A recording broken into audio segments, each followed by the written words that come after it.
What's up, everyone? It's your boy Quicksand, and this is episode 192 of Mindset Monday. And in today's episode, we're gonna break down a drill to help you master triple threat and stay balanced on your pivots so you can open up scoring opportunities for yourself and for your team. Let's tap in.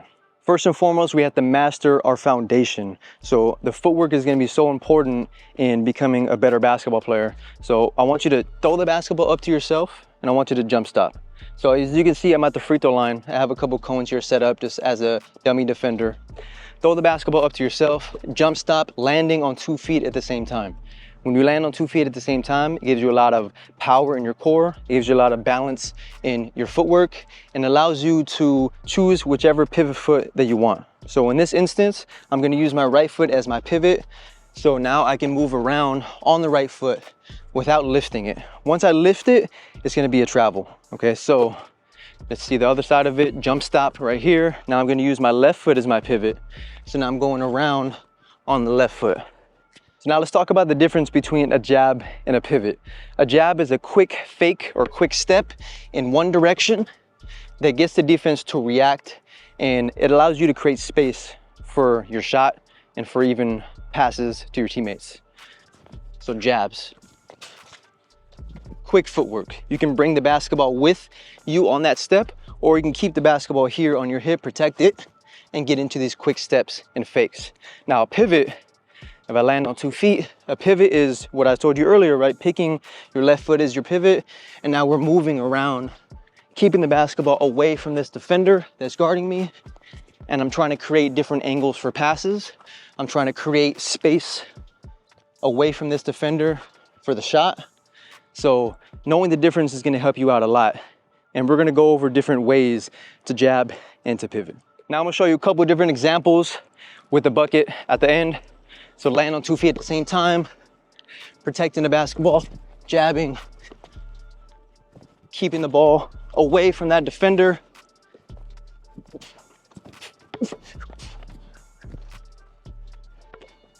Getting back to the spot, jump stop. Now we switch up our footwork. Basketball away. If they push up on you, use your footwork to get to these spots.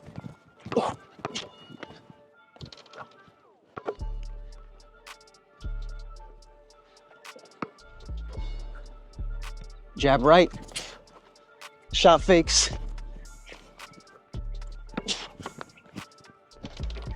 Now one important thing, if we slow it down, landing on 2 feet at the same time.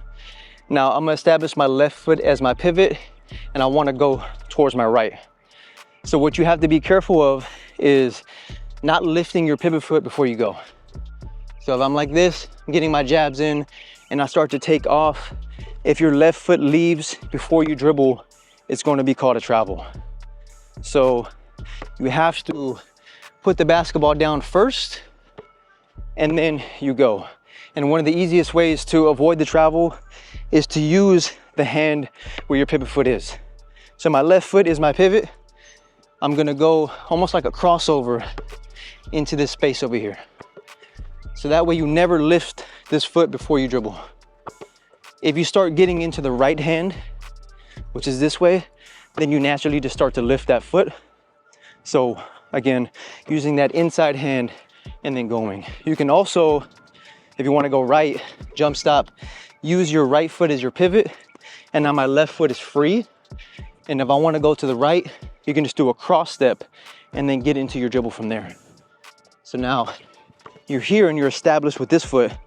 So you can lift that left and then finish at the basket.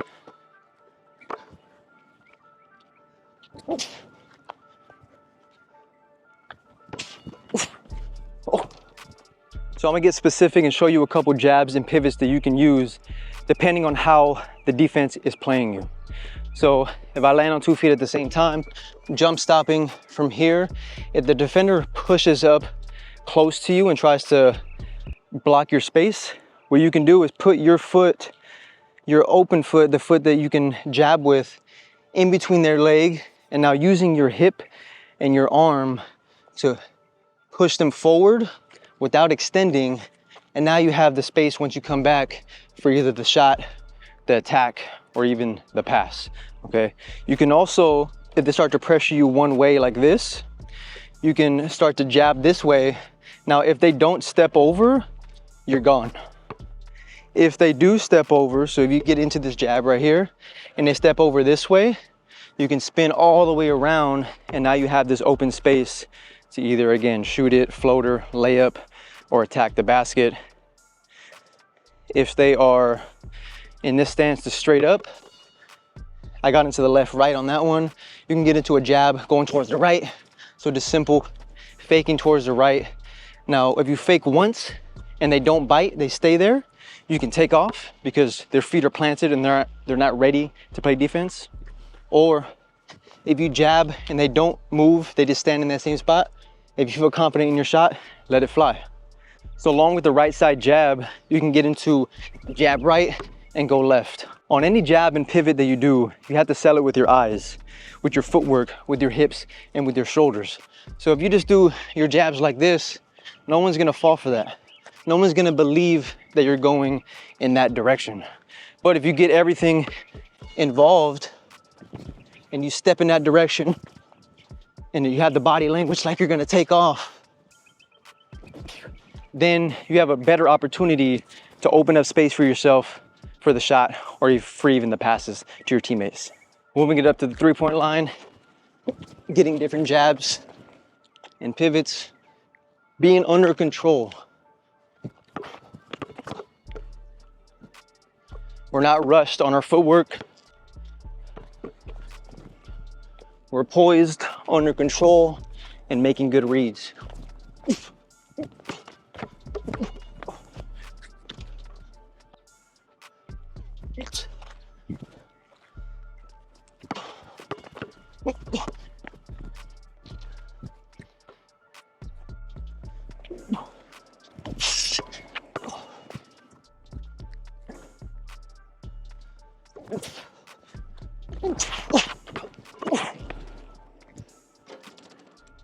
As soon as you're about to receive the basketball from your teammates, you're landing on 2 feet at the same time, and you're making a half-second decision. It's either you get it and you're gonna catch and shoot, or you're gonna catch and attack left, or catch and attack right. Now, if the defense cuts you off on that first attack, then you can jab. So for example, you just get the basketball and then you take off right away. The defender is quicker, they get to that spot. Now, obviously you would back it out, make a play, but the next time you get it, now you know that they're gonna cut you off quick, so get that jab and then go left. Jab right, go left. And then the next time, here, and then gone. Okay, so you're mixing up your footwork, you're making this defender guess, because they don't know where you're gonna go. Only you know, because you made that half-second decision and you're deciding to either catch, shoot, catch, attack, catch, and make a play.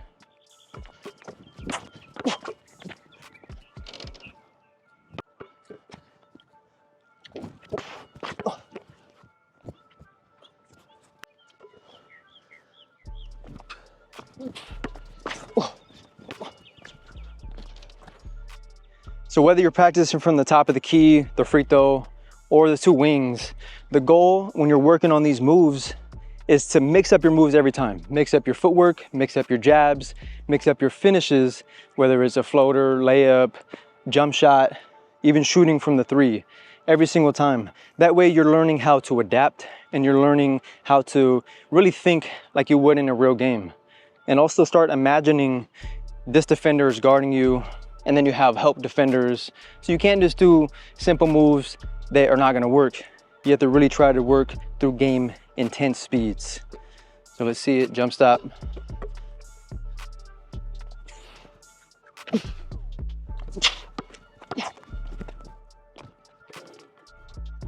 So game intense speed versus game speed is something that always comes up. You see a lot of coaches, you'll hear them say, go game speed. And the players in their mind instantly think that they have to just go fast the entire time and give 1,000% on offense and on defense. But the game of basketball is not just fast the whole time. There's game intense speeds. So in the game of basketball, you go from quick to slow, and then slow to quick again. Whether it's your dribbles, slow to quick, and then quick to slow, mixing up your pace, mixing up your heights, and mixing up the tempo in which you're dribbling. So it's so important when you get out here and you're by yourself to act as if you're in a real game. Imagine the defense that's on you, imagine the help defense, and then work through different pace, heights, and speeds to get better and have this practice applied to the actual game.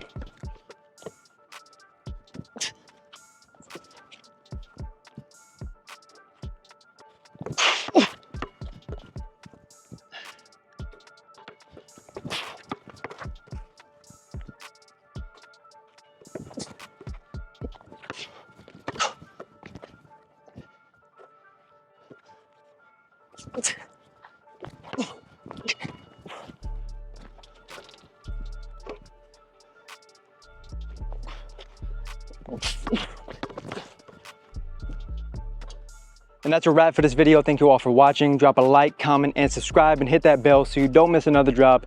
And as always, please share this video with someone who you know can benefit. I'll see you on the next episode. Check out the playlist up above to check out all 191 videos before this one. Tap it.